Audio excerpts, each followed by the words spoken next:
Welcome, today in front of me Realme Narzo 50i Prime, and I'll show you how to adjust ringtone volume on this device.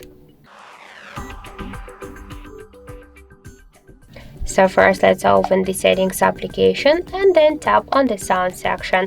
Then you'll see here ringtone notification volume panel, and to change your device ringtone volume you should hold and swipe to the left or to the right side this white dot with your finger. Also, you can make it by the second way, just press up or down volume button, and after that select here settings icon, and just to unmute the ringtone, to change the ringtone volume, hold and swipe to the left or to the right side of this volume panel.